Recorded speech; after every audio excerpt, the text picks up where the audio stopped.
Hello, everybody, and welcome to Tyranny. This is sort of a choices matter fantasy RPG top-down sort of game. I don't really know a ton about it. It was recommended to me by a friend. But yeah, let's jump straight into it. Let's see. Normal difficulty. Requires strategy and efficiency, but forgives a few mistakes in combat. Companion combat. AI is enabled by default. Okay. Sure. What is expert mode? Expert mode disables a number of helper functions. Yeah, no thanks. A trial of iron is... If trial of iron is enabled, only one save slot is permitted. No, let's just do straight up normal. I think let's just do straight up normal.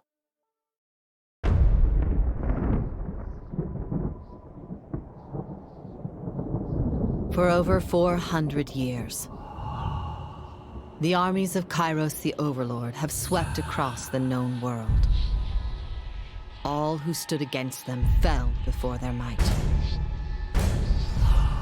Even the Archons, women and men of immense power, were forced to kneel, chained to the Overlord's will. Now Kyros' final conquest has come to our corner of the world, and two of the Overlord's armies compete for the honor of taking our lands. The elite disfavored, and the teeming horde of the Scarlet Chorus. The voices of Nerat, spymaster and Archon of secrets, guides the fierce and undisciplined masses of the Scarlet Chorus. With each battle, the Scarlet Chorus grows stronger, as the defeated are given a simple choice: serve or die. Graven Ash, Archon of War and the Overlord's most loyal general, leads the disfavored. Though small in number, Kyros' ironclad legion has never met true defeat in open battle. Watching over the two generals is Tyranny, the Adjudicator, Archon of Justice, eldest of Kyros' minions. Tyranny brings Kyros' laws to newly conquered lands, aided by the Fatebinders, judges and executioners of the Overlord's laws. You were among the youngest of the court of Fatebinders when Kyros' armies came to our lands. How could we have known that the fate of thousands would rest in your hands? Interesting. Okay. So I'm probably going to speed through my character creation. If there's anything interesting that I come across that I want to talk about, we'll probably slow down for that part. But yeah, I'm going to go through character creation, and then I'll catch up with you guys in a second.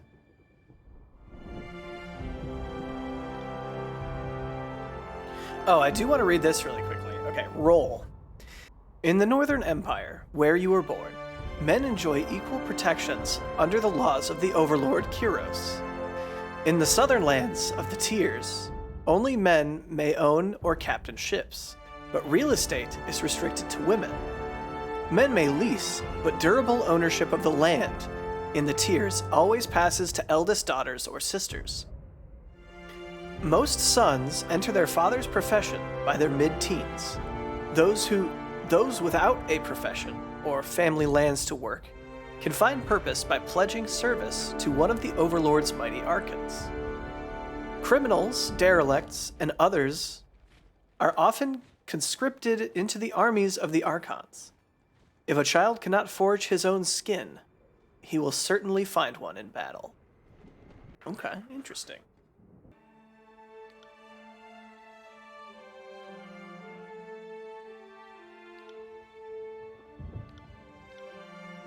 We must rest, soon. Oh my god, that's Matt Mercer. On it. Oh, we might have to go Matt Mercer. Trouble is afoot. Good work. Yeah, we gotta do Matt Mercer. Are you crazy? Come on.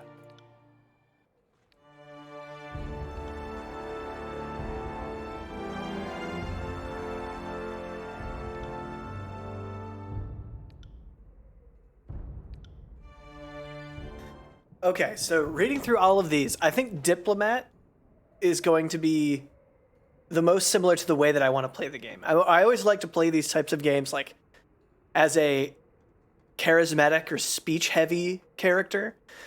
So my background would be Diplomat. Though they would never tell you why, Kyros bestowed great wealth upon your family for some unmentioned service, and your parents used this wealth to have you raised far from home. Your childhood was a nomadic tour of Tyranny, with hired tutors and fleeting friendships. Where others had stability and routine, you had a worldly and varied education. A careless word in a far-flung city landed you in legal trouble, and you were taken before Tunin, the adjudicator, and made to stand trial. Not only did you plead your innocence, but you turned the accusations around on the accuser for wasting the court's time, and the Archon of Justice concurred. Amused by your wit, wisdom, and adaptability, Tunin claimed you as his newest enforcer. Interesting. All right, yeah, I like it. This sounds good.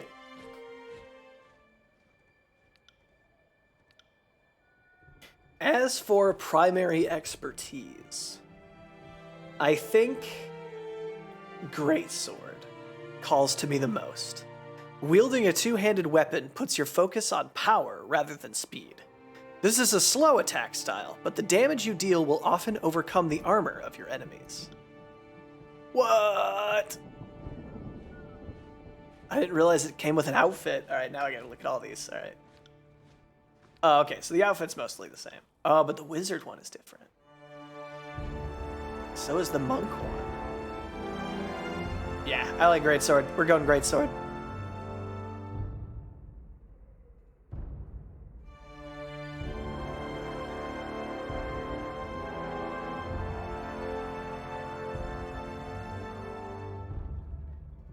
Enter name? Owen. But spelled the fantasy way.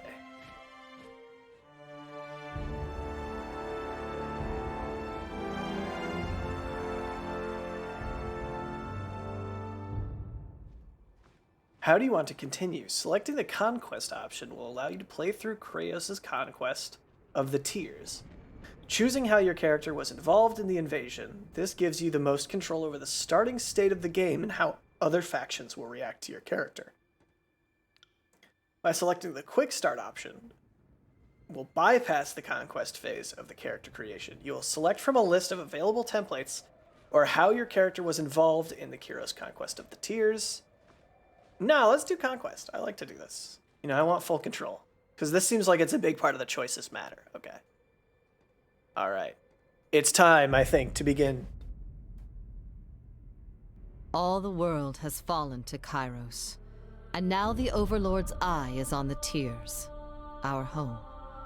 The last corner of the world free of Kyros' reign. Two armies, the Disfavored and the Scarlet Chorus, march south from the Northern Empire, the last realm to fall to Kyros a century prior. In the early days of 428, Kyros' armies arrive at the Gates of Judgment, the mountainous border that we Tiersmen so long believed unassailable. Unable to agree on a unified plan of defense, the various leaders of the Tiers sit and wait for each other to deal with the conquerors, until it's too late.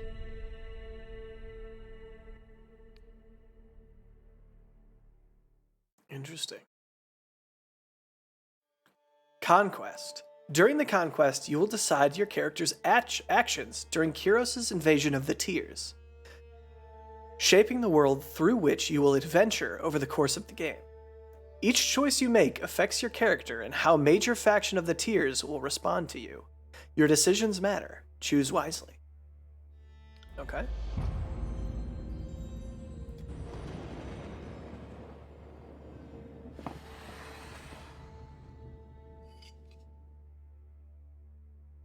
The Bastard City. The Bastard City stood on the northern border between Kyros' empire and the Tiers. Built upon a natural harbor at the crossroads between realms, the city was a nexus of commerce. To the Tiers, it was the center of all wealth. To a northerner, it was little more than a backwater trading post. Its symbolic status as a gateway to the continent made it a natural first target in the Kyros' military conquest. Circumstances were ideal for you to prove your worth as a soldier in Kyros' army. Taking the city would send a message to the rest of the tiers. Kyros' will is insurmountable.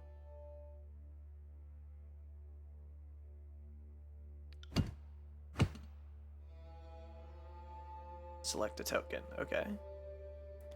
Infiltrate the tiers. Both armies sent their forces to prepare the way. Gates of Judgment. In the first major engagement of the war, Kyros' armies crossed the mountains and established a foothold. Infiltrate? Or cross the mountains and establish a foothold? Let's establish a foothold. Oh, okay, there's more to read on both. Gates of Judgment. The armies of Kyros took the battle to the Gates of Judgment, trumpeting the opening call of the conquest of the tiers. The two armies, the Disfavored and the Scarlet Chorus, brought their distinctive sense of order and chaos to the assault.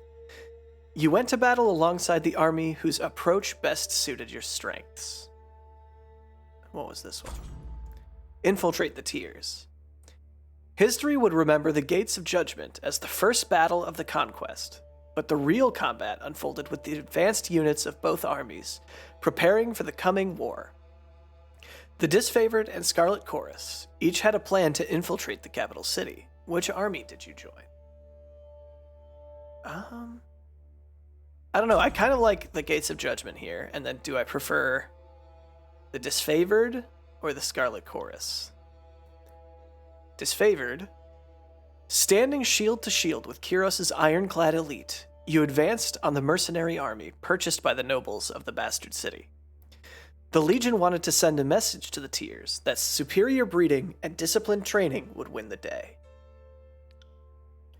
Or the Scarlet Chorus. You rushed with the chaotic mass of the Scarlet Chorus, flanked the bastard city's army, and drove them to flee. I'm kind of feeling Scarlet Chorus, personally. Gates of Judgment. You caught the mercenary army unprepared for the mania and disorder of the Scarlet Chorus. Your forces overwhelmed the tiers' defenses in a few short hours, hacking and burning their way into the continent. Any mercenaries who survived the battle found themselves initiated into the Scarlet Chorus, tortured by ruthless interrogators, or made the sport of competition as the army marched ruthlessly forward. Okay. To judge the enemy. The soldiers of the tiers fell by the hundreds, and the Kyros' armies could not agree on how to handle what few survivors they dragged back to the camp. Befitting your role, the commanders turned to you to decide the fate of those occupied prison pens. There were only enough prisoners to support the plans of a single army. The Disfavored needed slaves to haul their gear, dig latrines, and keep their pallets warm at night. You consigned the survivors of the battle to their subservient role among Graven Ash's noble troops. Or, you gave the prisoners a chance to serve in Kyros' army, or die. The Scarlet Chorus was in need of extra troops to fill up the vanguard, and your former enemies would occupy those slots nicely. I mean, I think this is better for us overall. You armed the cooperative ex-soldiers with scrap weapons and tossed them to the vanguard of the next Scarlet Chorus assault. Those who survived were welcome to take up arms and armor of the fallen and eke out a desperate struggle to survive in Kyros' military. After their first victory, you rewarded the new recruits with the opportunity to execute their wounded or reluctant countrymen.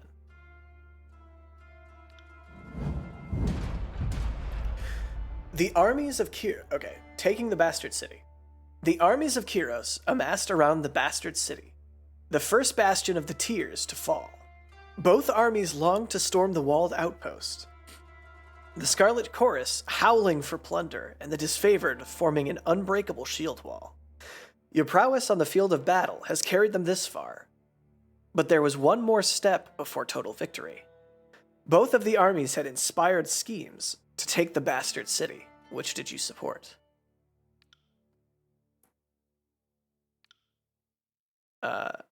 You joined the Disfavored vanguard on a direct assault upon the city gates. No fortification would stand before the unstoppable legion.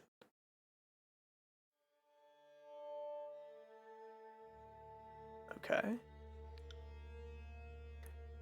You joined the Scarlet Chorus in setting fire to the city and blocking the gates. The defenders would surrender or burn.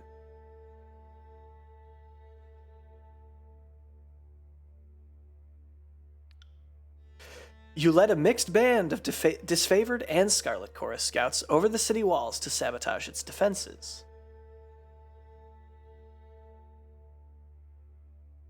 I think we go Scarlet Chorus again.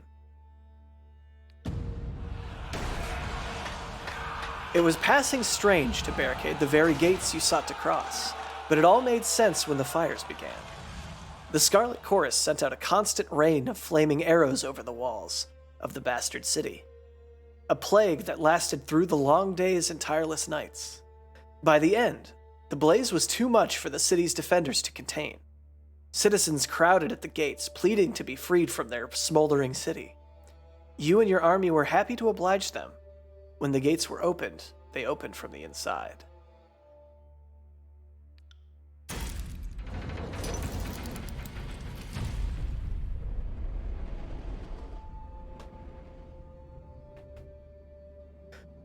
The bastard city settled into a new state of normalcy, with every tower displaying Kyros' banner. Your name was whispered alongside rumors of a decorated career to come. The armies divided into two fronts and migrated south. Tunin sent word that you were to join the next frontier of Kyros' conquest, either as judge and overseer of the settlement of Lethian's Crossing, or as a war advisor with the armies advancing into the realm of Apex. Okay. Lethian's Crossing. Deep deposits of iron made the settlement of Lethian's Crossing a strategic war asset. Kyros sent the forge-bound smith mages of exceptional skill to establish a flow of weaponry. Tunin, the Educator, sent one of his fate binders to ensure the enforcements of Kyros law. Or Apex. The troops of the mountain realm of the Apex stood idle in the safety of their valley, biding their time as their neighbors in the bastard tier fell. In the second year of war, a joint force of the Disfavored and Scarlet Chorus crossed over the mountains to take control of the tier's central valley. Let's choose Judge and Overseer of the settlement, Lethian's Crossing.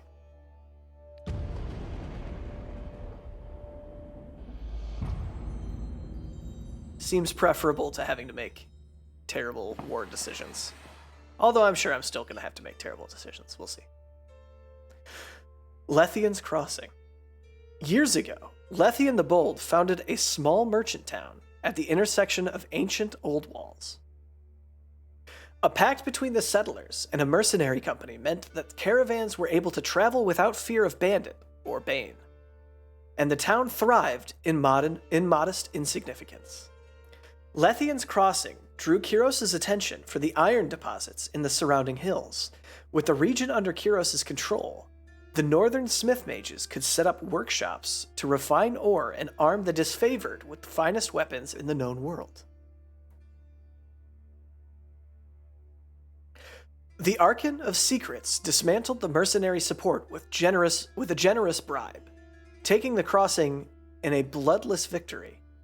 Tunin dispatched you to travel alongside Kyros' forces and bring order to the region.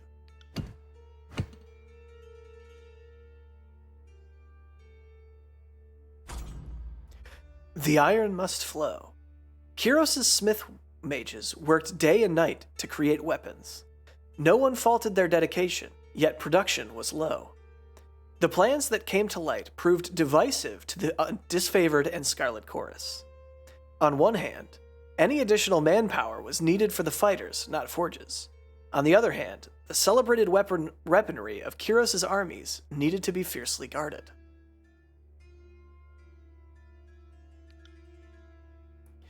The Scarlet Chorus took refugees from the recent influx and forced them to serve in Kyros' military.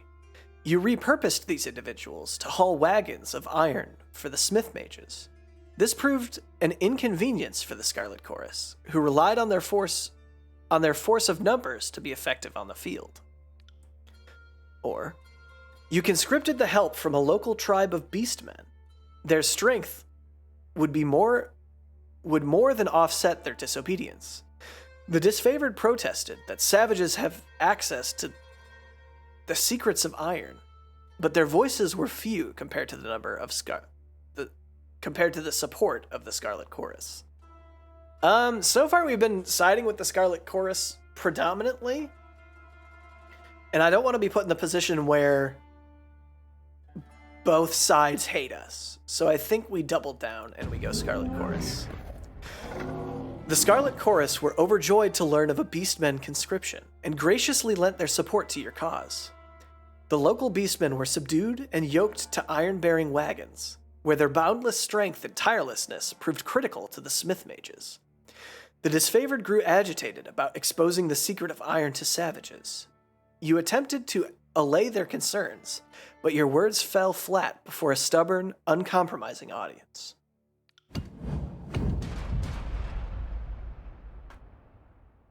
Pick of the Armory, or a Guardian's 2. All right, let's take a look at both of these before we do this. Pick of the Armory. Since you aided in the production of weapons, commanders of both armies lobbied for additional arms. They offered all manner of bribes to be next in line for a fitting session with the masters of the forge. How did you sate the lust for iron? Or a Guardian's Due. Kyros' armies used Lethian's Crossing as a reprieve from the war. The city grew more crowded as a mercenary army hired by the Archon of Secrets occupied the barracks, where they drained resources and escalated tensions. The disfavored wanted nothing to do with the sellswords, but the Scarlet Chorus sought to invite them into the fold. Interesting.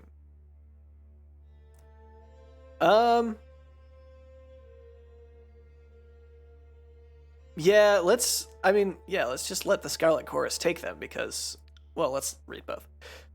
The disfavored demanded that the mercenaries be kept far from the Kyros' armies.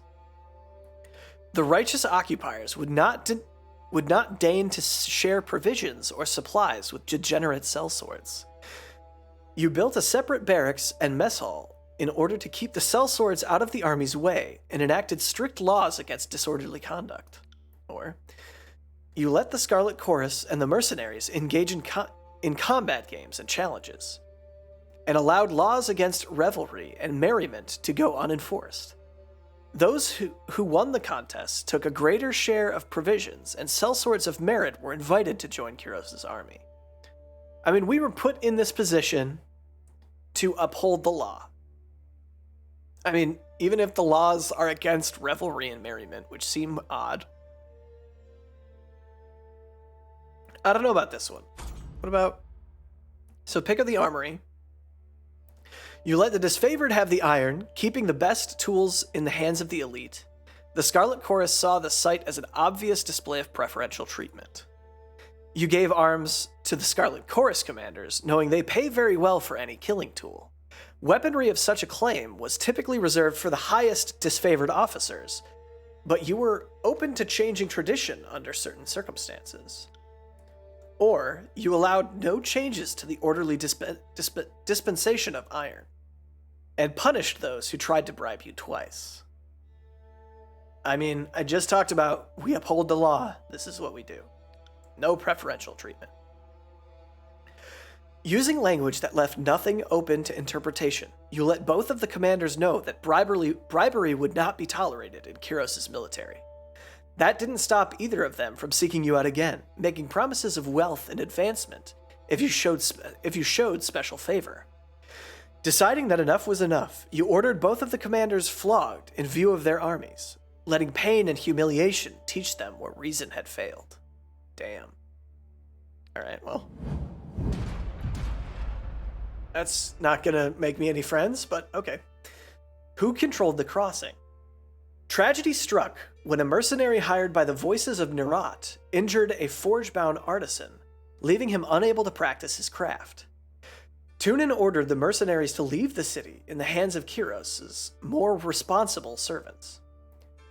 Only a token garrison could be left behind while the armies returned to the front, as the disfavored and Scarlet Chorus showed increasing tension and hostility toward each other. Tunin decreed it would be best that only one force control the crossing. Who controlled the crossing? Disfavored or the Scarlet Chorus? I mean, triple down, Scarlet Chorus. The Scarlet Chorus flooded Lethian's crossing with overeager and undisciplined recruits. In the first days of occupation, settlers suffered under rampant theft, murder, rape, and arson. By the following week, the hordemen who sowed chaos for personal gain were dead, strung up by the more disciplined half that took up the reins as the self-appointed bosses of Lethian's crossing. The Forgebound continued to mint iron weapons and armor, which Kyros' merchants carted to the disfavored garrisons elsewhere in the tiers. Shipments were light, or sometimes absent. The Scarlet Chorus quartermaster claimed ignorance of the matter. Alright, well I don't really like that as an outcome, but we made the bed, now we sleep in it. With the mercenaries expelled and Lethian's crossing under new leadership, Kyros' forges congratulated themselves on bringing order to the settlement and guaranteeing a productive flow of resources. Over the course of this diversion, the army front advanced further into the tiers. Your skills were needed in the realm of Azure, Stalwart, or the Vellum Citadel. We can only choose one of these locations.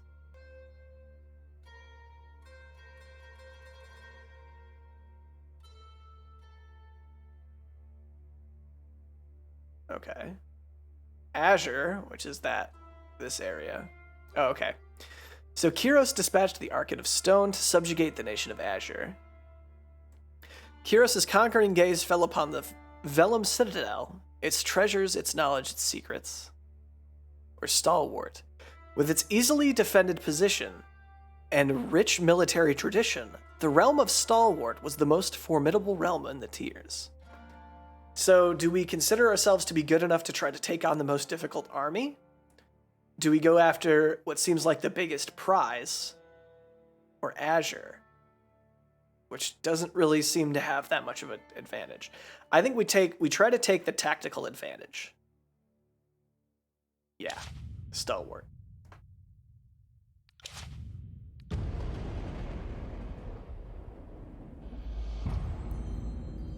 Year 3.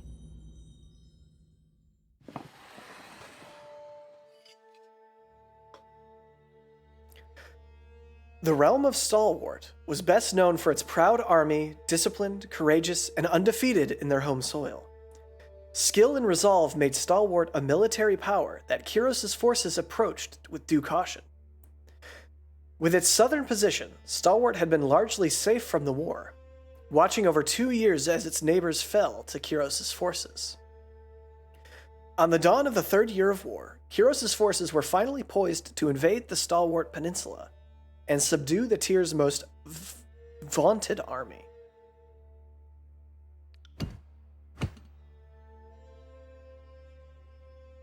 Marching on empty. The Stalwart defenders burned their crops as they retreated, leaving the invaders little to forage. Starving, the Scarlet Chorus' mob raided the disfavored's well-maintained supply lines, incurring casualties on both sides. Or, a contentious setback. After defeat at the hands of the enemy defenders, the Scarlet Chorus accused the disfavored of recklessness. The disfavored claimed the Scarlet Chorus brought too few soldiers to cover their flanks. Both armies refused to march until you gave a ruling. Okay.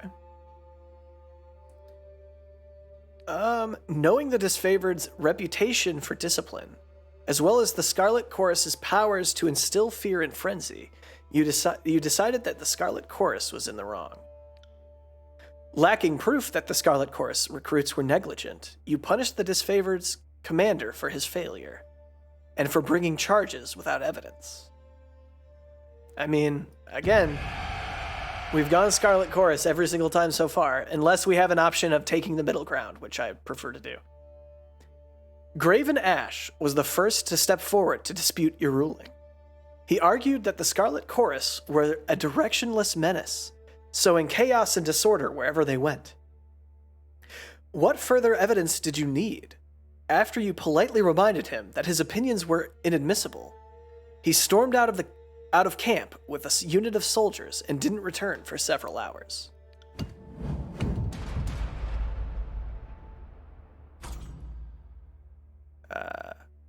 Negative conscription. Scarlet Chorus soldiers were spotted fighting alongside the stalwart defenders. The voices of Nerat insisted they were spies enlisted to gauge the army's weaknesses and sow discontent. The disfavored accused the soldiers of treason and demanded bloody reprisal. The contentious armies sought your ruling on the matter.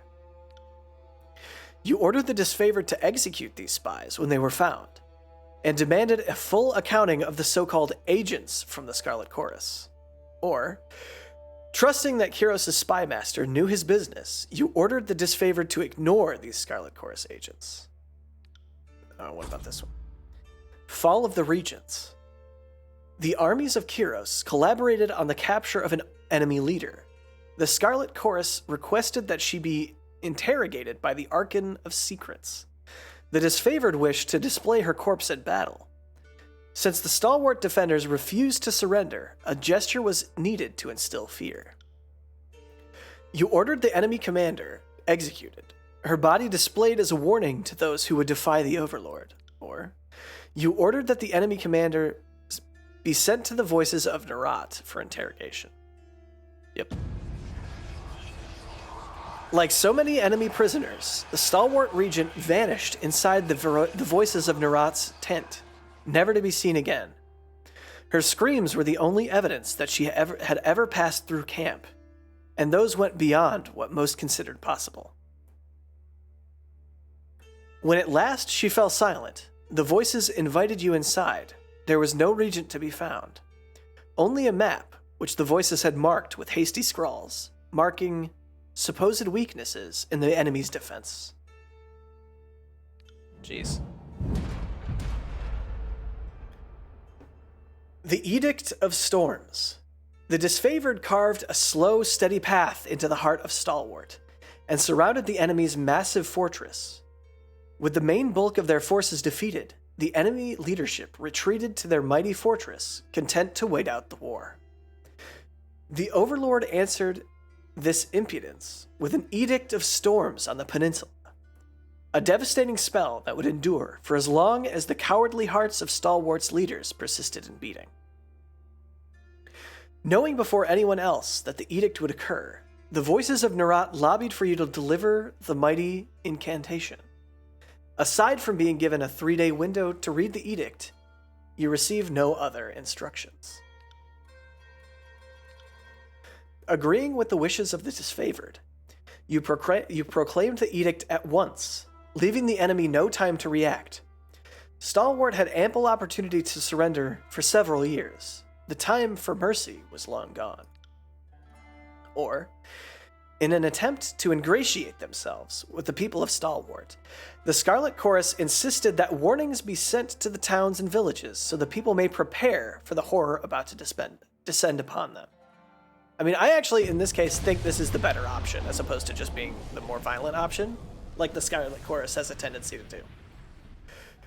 Kyros' wrath was intended for the cowardly regents of Stalwart, not those unfortunates swept up in the calamity of their leadership. A warning in advance of the spell would give locals time to prepare for the devastation to come.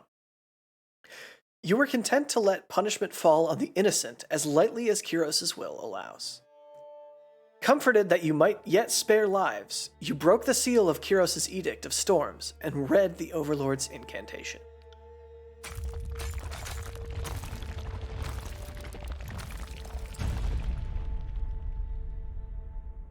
The Edict of Storms. The clear skies darkened as you read the final words of the edict. A flurry of wind and rain whipped through the rolling plains and craggy canyons, turning rocks, uprooting trees, and hapless soldiers into hazardous shrapnel. Armed with a measure of foresight, you were able to remove yourself from the area before the storms grew more violent. Over time, nearby communities told of cyclones consisting of thousands of soldiers' worth of limbs, spears, and armor, and skulls. What's more, the weather showed no signs of dissipating. Several units of disfavored who fought the enemy in spite of the advancing storm were caught up in the Overlord's magic. The few survivors regrouped and nursed their wounds. The failure to topple the stalwart legion shamed them into believing the dead were more fortunate. The name Stalwart fell from use. People took to calling it the Blade Grave, for the remade landscape festooned with the iron and bronze armaments of two once great legions. As Kyros' forces departed, you spared a glance back at the ruins of Stalwart, marveling at your work. You didn't have long to rest before Tunin called you into service once more.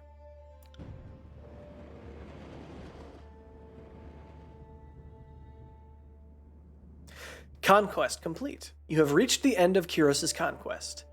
Do you want to continue or erase your progress and start over? I will continue.